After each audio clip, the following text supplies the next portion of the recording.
Every golfer dreams of reaching the next level. FlightScope Mevo Gen2 gives you 18 data parameters with the accuracy you demand to improve your game, all measured with FlightScope's patented fusion tracking. Its 6-hour battery life gives you uninterrupted play and practice outdoors and indoors. Tee it up on the included simulation bundle. See your shots come to life with the FlightScope AR Tracer. Have fun, improve your game, shoot lower scores with no required subscriptions. Buy your FlightScope Mevo Gen2 now at FlightScope.com. Welcome, ladies and gentlemen, to our webinar on the brand new Mevo Gen2. This is a product that we are so excited to release and have out in the public.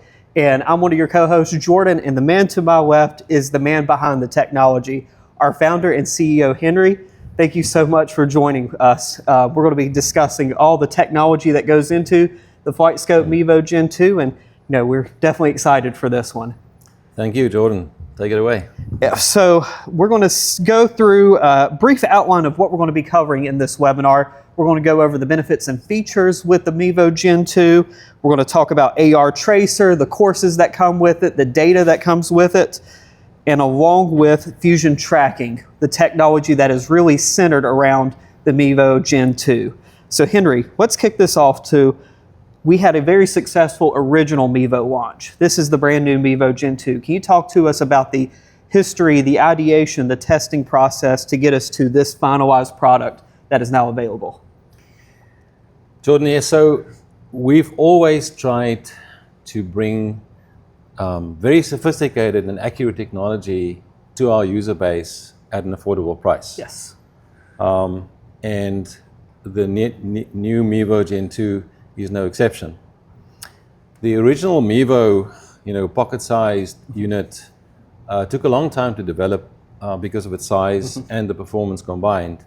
And we leveraged basically all the feedback that we got from our client base in order to come up with something that is not only new, but I would say more suited for our client base. So the technology in there is next level. So that's why it's called Gen 2. Yeah. It's extremely accurate. And for those that haven't tried it out, you should. It's going to next level in terms of accuracy, performance, and so on. It's sometimes difficult because everyone is saying that they are so accurate and thus. But if you really compare this with anything out there, and you use at least a ground truth and not just opinion, you will be most likely shocked about the performance of the Gen 2. Yes, it's been a very successful launch, and we are just so excited to showcase this with you throughout this webinar. So let's get into the benefits and features. I'm going to go ahead and I'm going to hit a shot. So let's wake up the unit. I've seen him hit a shot, so I'm just going to stay right here. So we just opened up the full swing session. So I want to hit one shot, get some data on the screen. What club are you using? I'm hitting a 7-iron. Hopefully a good one. Okay. Sounded good. Not too shabby. So you can see with the Mevo Gen2 and all of our products, it's instantaneous shot to get data. There is no delays. And on the screen, we can see from here, you get 18 total data parameters across full swing, chipping, and putting. At the bottom bar, you'll get a full list of all the data parameters that you want. If you're using an iPad, here's a quick tip. You can simply, on the right side of the screen, just click which data parameters you want off the screen, or go to the bottom and you can simply just click one time to get the rest of these data parameters that you want to show up on the screen. As you can see with the Mevo Gen2, we got angle of attack that comes standard with every new purchase, and you get this nice shot tracer. You can change the color by selecting the club, going to edit, and then picking whatever club that you've used, and then you can change any color that you want from this screen here. We're on the trajectory view, so you got different views such as down the line, perspective, side, top, and you can go to all shots and you can get a nice grouping from there. Once we go to the top of the screen, we're going to go click on this 4-button icon. Again, we have trajectory view, we have a dashboard view where you're going to get a very nice look at all the available data parameters. And here's another quick tip. you can see that we are currently in dark mode. If you want to change that mode, go to the hamburger menu at the top left, select light, and you get a different view from this dashboard view. You want to go back to the 4 button mark, you get video, you get a video feedback option, and we got the AR tracer. And we're going to play a quick video on how you set up the AR tracer using one singular device, and you can get those as seen on TV shot tracers straight from your device. I'm going to show you how you set up the AR tracer using one device with your FlightScope Mevo Gen2. First, open up a full swing session. Then at the top of the screen, click on the 4 button icon at the top. Then at the very bottom right, you'll see tracer. The next thing you're going to do is follow the on-screen steps. You're going to scan the hitting area in front of the unit. Once scanned, click next. Next, you're going to position the ghost golf ball over the real golf ball. You're going to click confirm. And then you're going to position the ghost unit over the real unit. Click confirm, next. And now you're ready to get your as seen on TV shot tracer. So let's hit one and see what it looks like.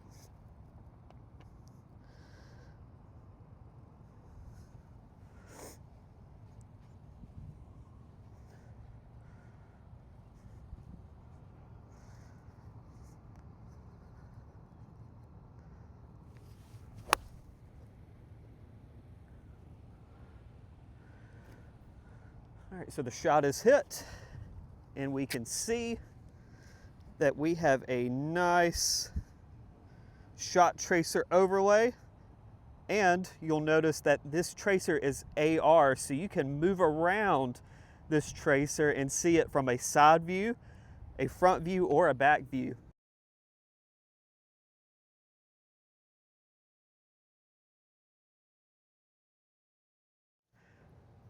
So as you can see, it's a very simple setup process to use that AR tracer, and share with us your best shot tracers on social media. We can't wait to see it. Henry, you had an additional question Yeah, about I just AR tracer? had a comment there. Yeah. So I think that using the AR tracer capability with the Gen 2 is an amazing opportunity for people that like to do their own YouTube channels, maybe your social media channels, build up your profile. The Mevo Gen 2 is so compact. You can put it in your golf bag. Yes. It's quick to set up. You just put it down, and you can actually sneak in the Mevo Gen 2 while you're playing with your buddies on some holes and maybe get some interesting shots with tracers and publish that. And if it looks good, share it with us, and we might make you popular within our client base, which is huge. And not only our client base, our user base and fan base and so on. So give us your best shot. And I'm interested to see the Happy 2. So this is Gen 2. So make it a Happy Gen 2 video. How's that? And give us some fun, and we can help to promote you there.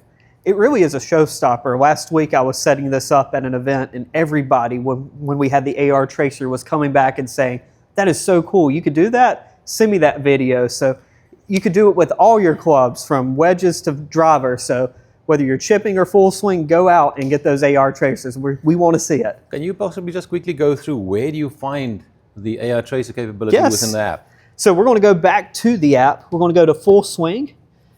We'll open up a session. We're going to click this 4 button icon at the very top.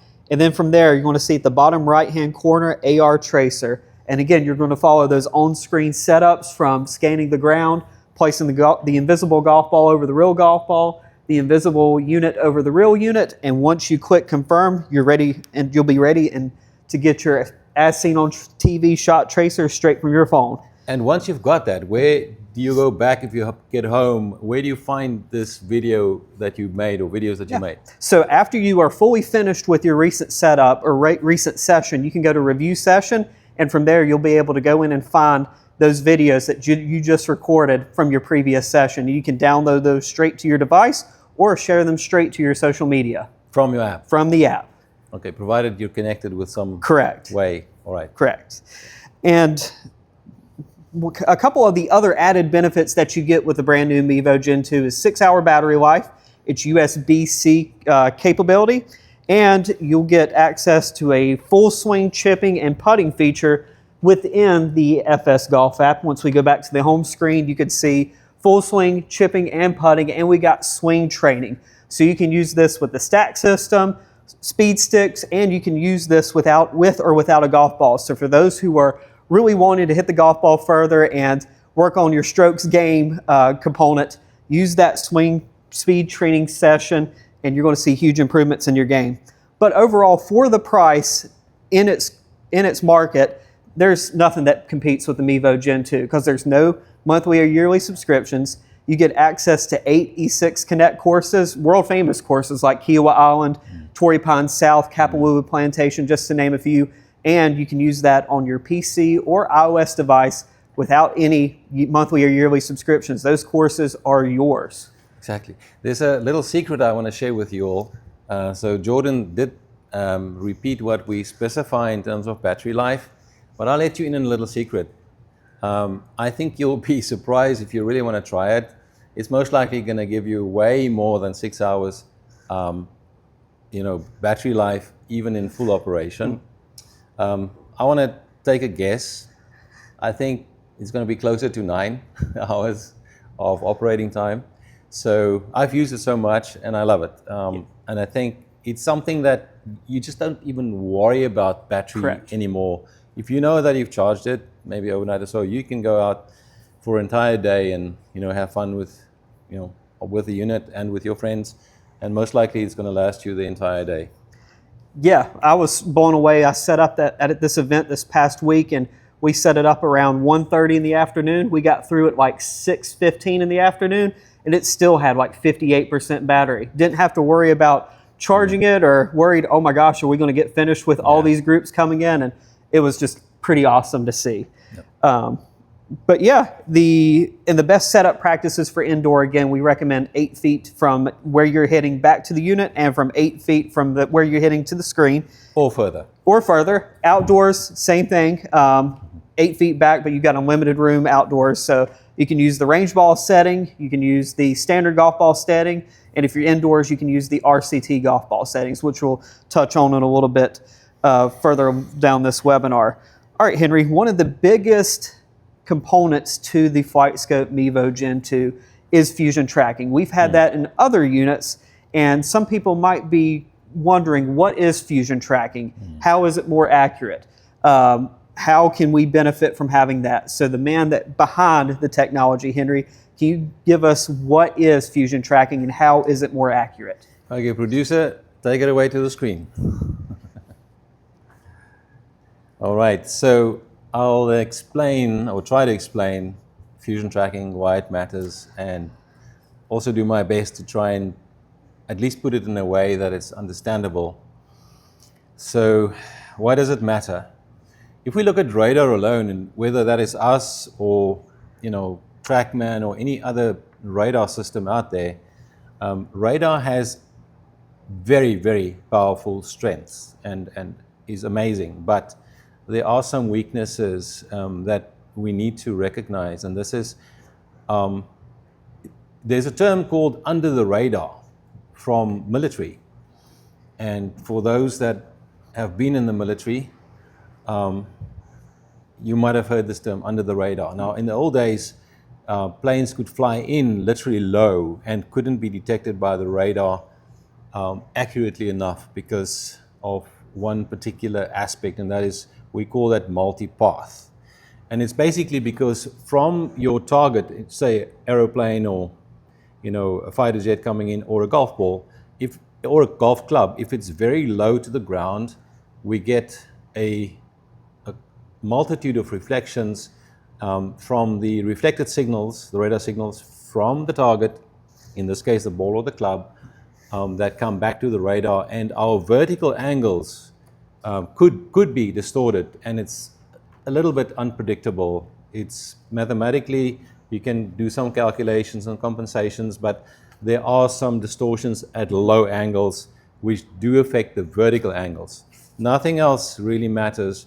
The speed that we measure directly on all the points every few milliseconds, the distance to the ball, the horizontal angle to the ball, the spin axis, all those things are unaffected, but the vertical angles can be affected with low angles. So in order to compensate for that, a very logical thing was to use, let's call it optical enhancement. I've heard this term somewhere before, or image processing.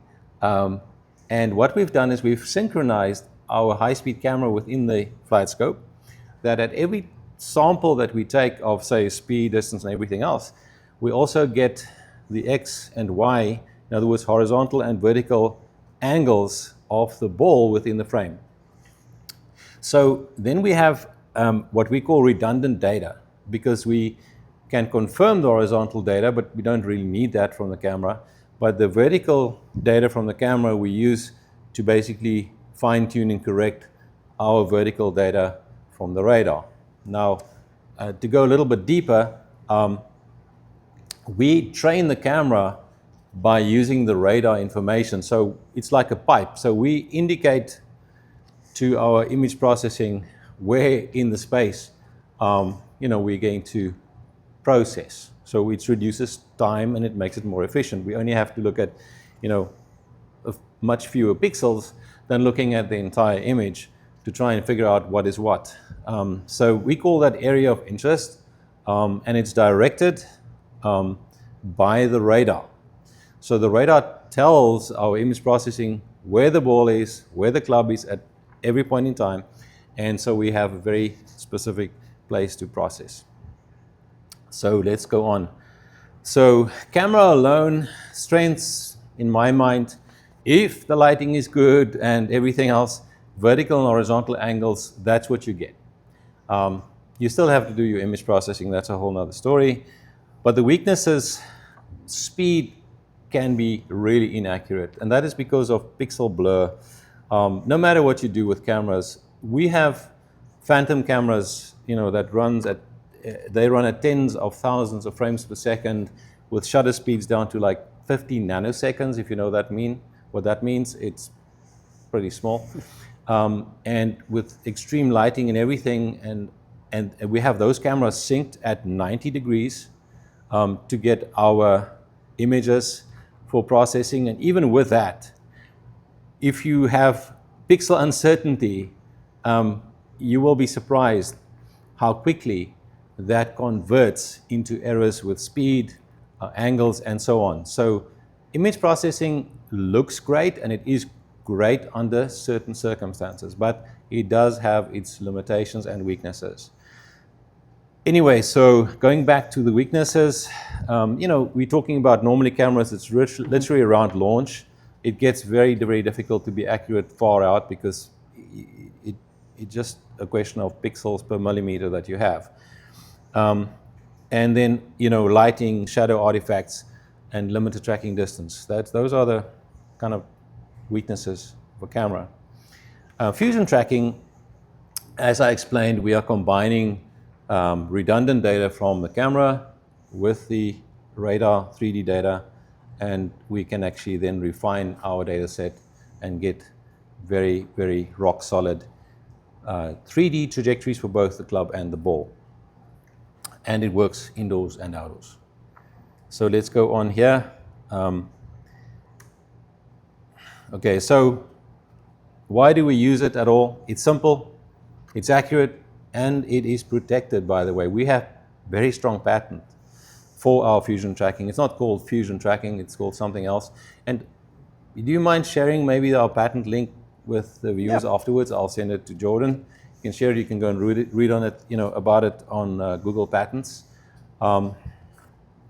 We are looking at the space and we realize that there could be potential infringements out there, but we are watching the space and we'll act accordingly. As you might know, we had a long patent lawsuit with TrackMount over spin that I developed in the early 2000s, and finally they got a patent registered in Germany of something that we didn't even think should be patented because of prior art. But nevertheless, we had a long fight. We won that case after many, many years of fighting. But we are not scared to protect our IP, but we're not always chasing down that immediately. So we'll watch the space and we'll get there. So it is protected. you're protected, because if you use our systems with fusion tracking, you know that you're not using an infringing product. That's also an important thing. You might buy something else that might be potentially infringing, can't help you there. So next thing is, at FlightScope, accuracy is everything to us. We live, breathe, sleep, eat everything accuracy. We still do defense systems, for radars, for defense forces, for over 40 countries in the world. And that's how I started FlightScope. It was called EDH back in the day. I was still very small and much younger. Anyway, so it's all about synchronized radar, optical, or camera tracking, however you want to call it.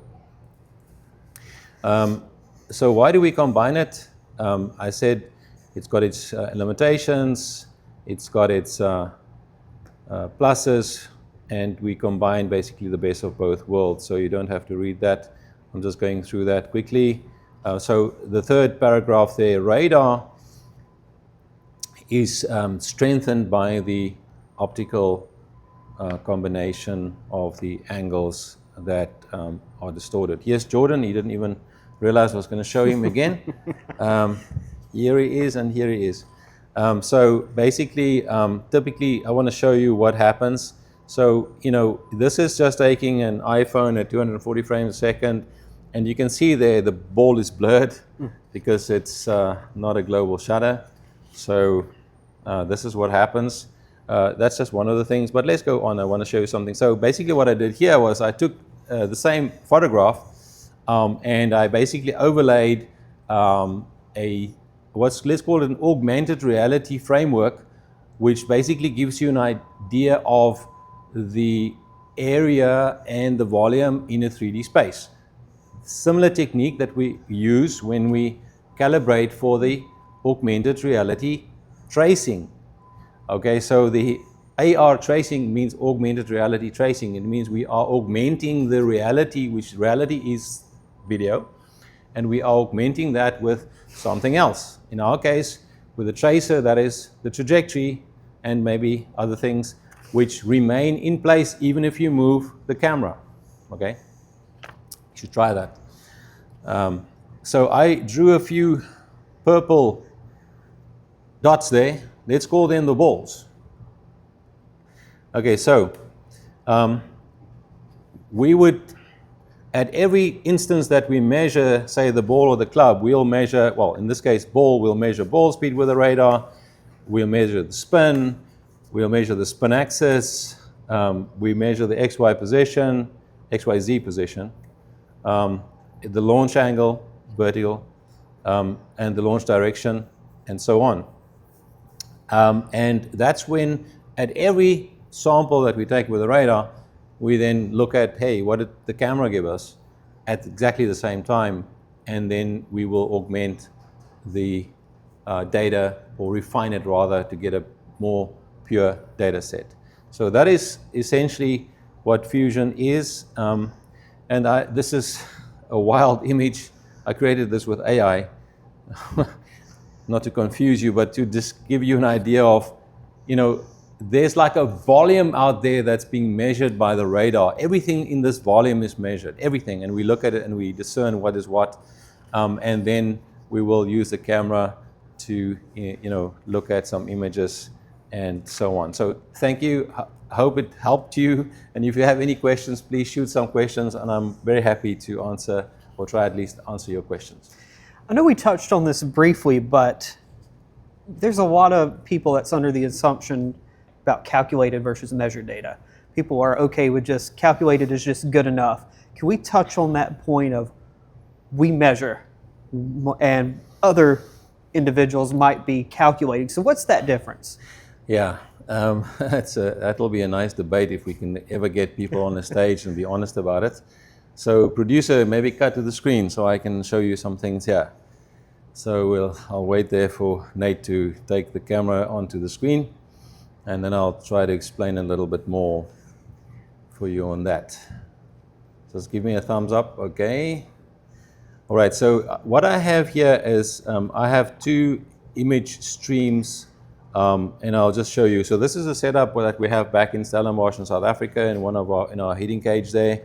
We have 2 phantoms mounted at approximately 90 degrees, which means that from a conversion from a 2D image using 2 2D images that are synchronized, we can go to 3D with a minimal error, converted from, say, pixel noise to 3D space. And this is a problem that you get, and we can do this in a bit more detail later on. I just want to leave the idea with you that if you move your cameras closer and closer together like this, maybe, does this look familiar? Also, you are very prone to noise, in pixel noise that then converts into uncertainty in your 3D space. So because cameras look at 2D, that's it, okay? So you have to basically do calculations to go from 2D to 3D. So there's already your first computation. You have to go from 2Ds to 3D. And believe me, the sensitivity to pixel noise is much more than what the naked eye would see. Anyway, so this is, let me show you here. So I can just show you here. You can see hopefully frame for frame, there's it coming through. The club is marked and it's reflecting, and the ball is also marked, and that's just from one view. Let's go to the other view, and basically that, there it's coming through from the other side.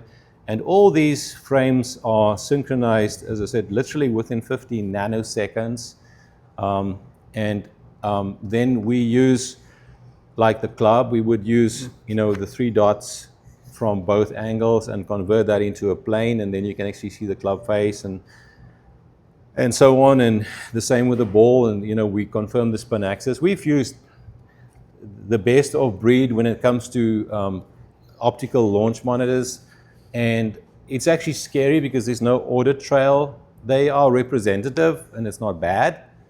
But if you're talking about accuracy and repeatability, I wouldn't be so sure, because we have verified this using at least these phantom cameras, and hours of processing afterwards to get to proper data sets.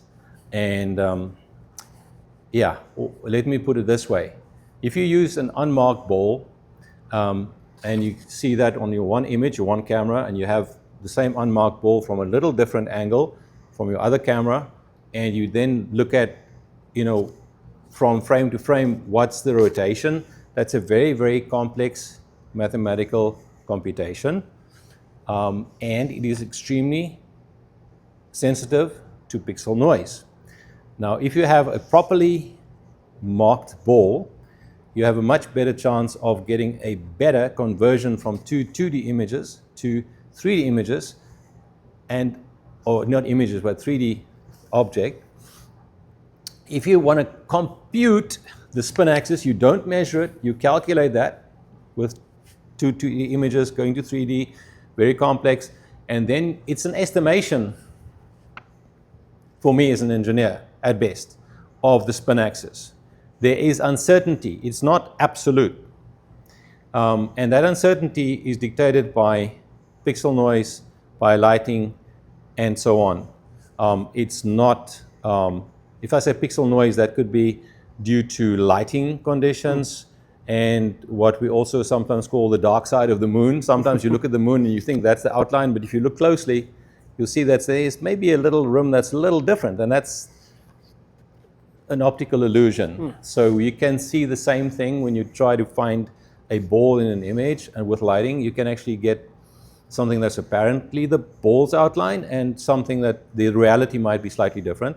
That's the one thing. And the other thing is within the time that you actually allow for the light to come back from your object, like the ball in this case, so you have flash maybe and so on, or you have a global shutter, basically you're going to still get movement for faster balls within your frame, and that's going to give you blur. So combination of blur and pixel noise, that converts back into 3D space, calculated, that's calculated. Okay, so We have a nice patent on spin axis, and I'm sometimes just smiling when I listen to and I read about, some camera launch monitor companies that, try to blast radars. Hey, you guys don't measure spin axis. I'll show you in the course of the year. We're going to have some regular beats on these webinars, and I'll do something specifically on spin axis and show you how we can actually measure spin axis directly with a radar. You will be shocked to see how that can be done. I think, as I say, it'll be nice to sit one day at a debate table with some scientists on this matter. Anyway, so that's verification, and I hope that gives you some idea of measurement versus just computational things.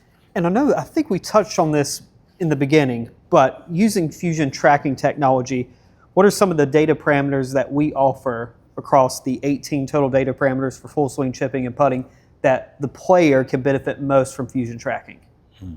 So, and I want to say this at the start, we've only just scratched the surface when it comes to the benefits of the fusion tracking engine that we have. So we are bringing that forward as needed. And the one thing that I think we've been extremely successful with, if you compare this with the best out there, and even if you use, and this of course was with the Mevo Plus, with the face impact location and the X3, the face impact location is one of the highlights where you can really see how the fusion tracking came together and provided us with an extremely accurate tool to get face impact location. Now that's at the high end, and pro package face impact location with the Mevo Plus and the X3. The Gen 2, we don't do that, but you still get the benefits when it comes to our club measurements and say angle of attack. Of course, if we want to use fusion, you need sufficient light. As I said, with camera technology, it's a must. You have to have sufficient lighting if you want to get the benefit. The good news is, if you don't have good enough lighting, you'll get just the radar results, and it's going to be good, but it can be better if you provide it with good lighting, because you get the benefit from the fusion tracking. So definitely club and ball. So anything about the ball that we see, except spin, we don't need light. Yep. Okay. And interestingly enough, and again, I'll do in webinars in the year, I'll show you the science of how we measure spin with a radar. We have a patent on that, and it's actually quite fascinating to understand how spin is actually measured directly with a radar. And the nice thing about the radar is we measure this way. We measure spin for a very long way. So we have, it's kind of a trend of spin. So we don't get just one measurement and say, hey, it's like a spot price on the stock. We see the trend, and we can see where is the spin at which position in the trajectory. It's much more confirmed. I like that idea of having more data. If I buy stocks, I don't just look at a spot price and go for it. Yeah. I like to see trends and stuff like that. And we have all our data parameters, because we measure so far and so long. Indoors we'll measure it until it hits the screen. Outdoors you'll measure it until you can't see it again, or it disappears, or it falls. We have a lot of points. So anything related to the launch angles, and the trajectory and the club trajectory, those are all benefits that you get from the fusion tracking. And by the way, club speed is so underestimated. I can tell you that there are some very expensive systems out there, radars, that still do not do a good job with club speed. But anyway, I'll let it be. Well, thank you so much, Henry. Fusion tracking has been one of the questions that we receive a ton. So I hope you, ladies and gentlemen, down that lens, have a better understanding of fusion tracking and how it can benefit from every type of golfer, from a beginner golfer all the way to your tour level professional. And I know in this webinar, we probably have a lot of new individuals that may not be as familiar with FlightScope. And in this, I'm going to take a short time to say why you should choose FlightScope. When I first joined, I was blown away by how long FlightScope has been in the industry. Not only how long FlightScope has been, but being the very first. FlightScope was the very first company to ever track a golf ball. It was founded in 1989, and we have been tracking projectiles and balls in various sports for over 30 years. Henri Johnson has been personally involved in our daily development operations, ensuring FlightScope's ongoing commitment to innovation, and we are continually investing in new hardware and software developments, which we often provide to customers for free, a benefit most competitors don't offer. A lot of competitors offer monthly or yearly subscription charges just to access the data, not with FlightScope. At FlightScope, we are about providing the best value for your money. We engineer reliable, accurate technology that's also affordable, ensuring more players can use our products to improve their game, their teaching, or fitting.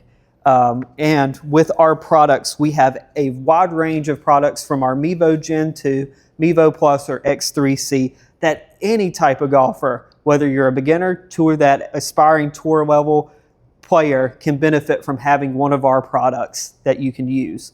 And at FlightScope, what you see is what you get. We believe in transparent pricing. Our products have no hidden subscriptions or annual license fees.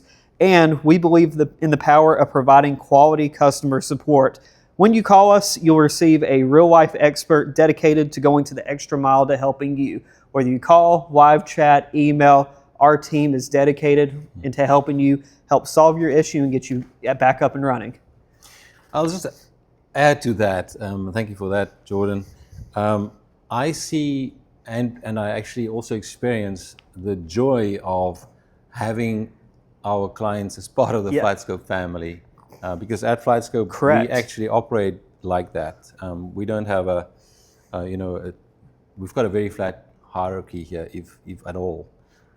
So we're very approachable, and the one thing that we really are trying to do is to try and listen to our clients. And I've instructed our team to this year actually challenge our client base to come up with ideas, and maybe something like Reddit where you can upvote, downvote, and we'll take the top few ideas and then we'll put it in. Okay, how's that? So I want to challenge all of you.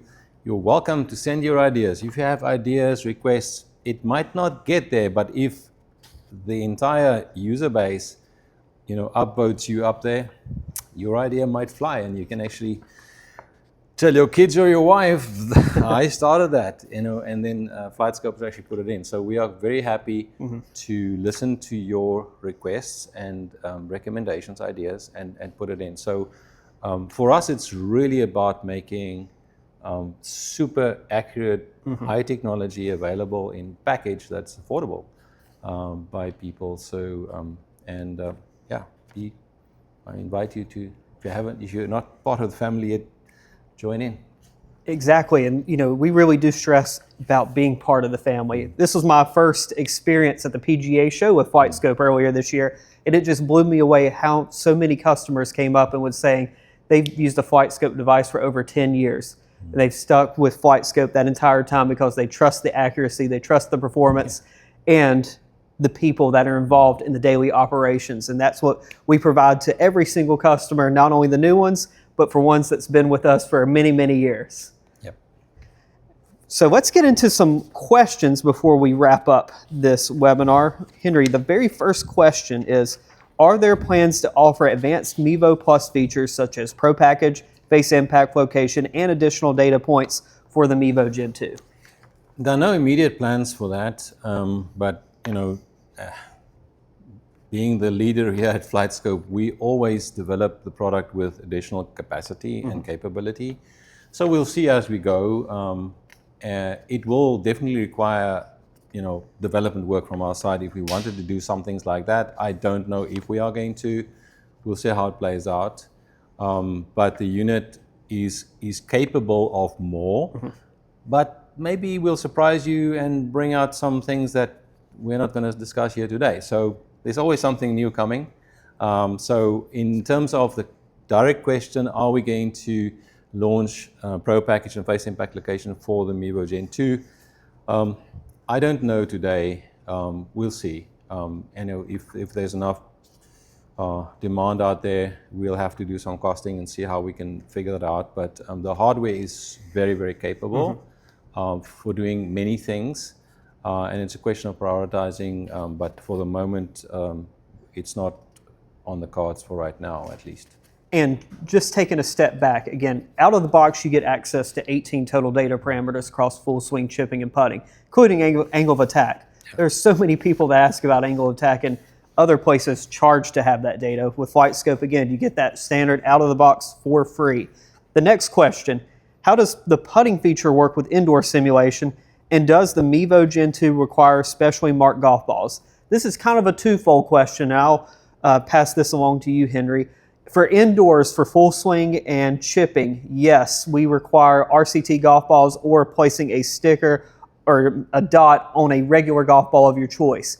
But for putting, we do not recommend, do not use an RCT golf ball for putting. And Henry, can you tell us why that is? Yeah, maybe a little history there. So this is still our old logo, but these balls, basically, I designed these balls. These are RCT balls, if you want to call it that FlightScope designed in 2004.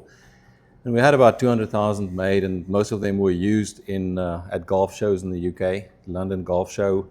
And most of them found their way to golf courses, something, it just disappeared. But we still have a few of these left. Now, these have got dots, metallic dots, on 6 poles inside of the skin. Okay, so we had these made at Thailand. I think the company was called Top Point at the time. It's a long time ago. 2004. Were you born there? And yeah, we didn't, go commercial with this, but we used it at shows because at a golf show, we had the branding for the balls at the London Golf Show. And it was kind of convenient. You didn't have to put a dot on the ball with a short range.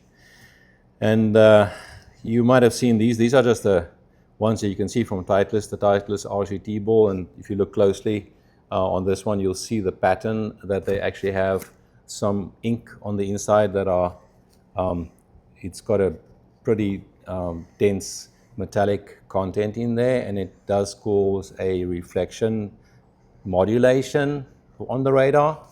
That's what's called the RCT balls, at least from Titleist, and I think that TaylorMade's also got some balls out there. Called it a tracker. Yeah. Now, these balls, they work well, but they didn't come without a challenge.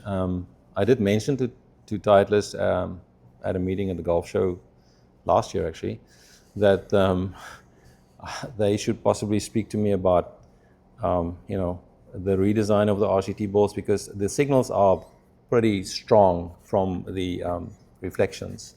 The radar can see very well, so it's kind of, putting a lot of light in your eyes.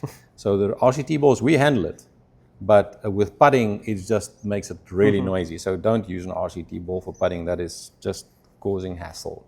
Okay, but otherwise they really work well because it saves you the time and the trouble of putting a dot on the ball and facing the dot away from your club. So RCT balls for full swing for sure, or then a dot on the ball, aluminum dot. By the way, a metallic pen will not do the job. I've tried it.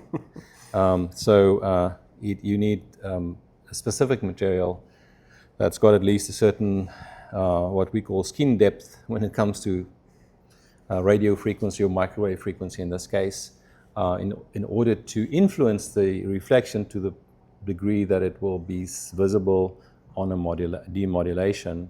Now, interesting thing is that, but this we'll cover later on. I'll just leave this to you to brew over, and you can think that I'm pulling wool over your eyes, but actually, if you really understand how the microwave signals work and with a golf ball, we actually do not make use of any reflection from the closest point to the ball when it comes to a marking like a metallic dot or the RCT ball. But if you look at let's call it a vector or a line from the radar right through the center of the ball, the furthest point away from the radar straight through the center is what we call the focal point. And this becomes like a magnifying glass that you have in light. If you take a clear marble and you hold it like that at a piece of paper, you will see in magnification. Light works through a marble in a very similar way. Like these microwave frequencies go through the ball with its dielectric constant. You can go and read about that. Ask ChatGPT or Gemini. Basically, this forms a magnifying glass, similar or like light and so on. And basically, on the other side of the ball, in other words, the furthest pole, when it comes through the center of the ball, we get basically an additional target that actually that little dot or piece of metal that comes through there becomes big because of the magnifying effect. And that modulation, every time it spins around, we get a magnification, which is a modulation. It's effectively a phase modulation that you can convert into, you get FM components and also phase modulation. It's pretty deep, I know, but I thought I'd just share it with you. That's the stuff we do. That's awesome. The fourth question, this is a really good one. How well does the unit perform in very bright sunlight? I'll do the converse. You do not need to have a ton of sunlight or any light in order for the unit to track shots. For the World Long Drive, I know out of Mesquite, they were hitting shots at 9:30, 10 at night, and it was tracking every single one. So you don't need any light to track it, but as far as very bright sunlight, I know Henry can speak to this more, but a lot of our outdoor testing, we're in Orlando, Florida, so it gets very hot and very bright in the summertime, and we use these units for outdoor testing without any issues. Absolutely. So when it comes to fusion tracking, of course, I think the question relates to, how does the camera react with lighting conditions? As I said, you need sufficient light, but we are not overwhelmed by light like maybe some other optical systems that maybe use infrared flashes and then, they get limitations when it comes to the conditions outside. So the radar is always going to measure whether there's light or not. Yep. You can actually, if you can see the ball and you can hit it in pitch black night, the radar will still track it. It's not going to do fusion tracking in a pitch dark, but it's going to track very, very well in darkness or in light. It doesn't matter. But if you want the benefit of fusion tracking, you just have to have sufficient light. The next question kind of goes along with the golf ball discussion is it possible to track wiffle or foam golf balls and project their flight as if they were real golf balls? Okay. I'll try to keep my answer simple. Theoretically and in practice, it is possible for us to make an adjustment to the radar to measure anything, like a foam ball. If it's denser than air, we can measure it. Even if air is compressed, we can measure that, which is a sound wave. But I'm not going to go there. I just want to tell you that I have personally measured sound waves, which is basically compressed air that's moving at maybe 331 meters per second, depending on the air density at the time. So answer is it's possible, but I'm not convinced, and please send me your requests and motivate it, and we can upvote or downvote your request. We'll see. But currently, at least, I'm pretty neutral when it comes to the, so we say the usefulness of measuring a foam ball and what do you do with that result. And here's the thing. A foam ball, you're going to hit it, and it's going to go like, whew. Yep. And now, if you want to relate that to a, shall we say, Pro V1, to a ball or something, it's not impossible, but it's going to be an interesting journey. I'm up for any challenge, but let's see your requests and what you really want to do with that. And we'll have our user base vote on that, up or down. And if your request makes it up to the top, hey, I'll put in the work. But at the moment, I'm a little unsure about the usefulness, except that if you want to do your club speed and you want to hit something, that to me, personally, I would like that because I at least feel I'm hitting something. Yeah.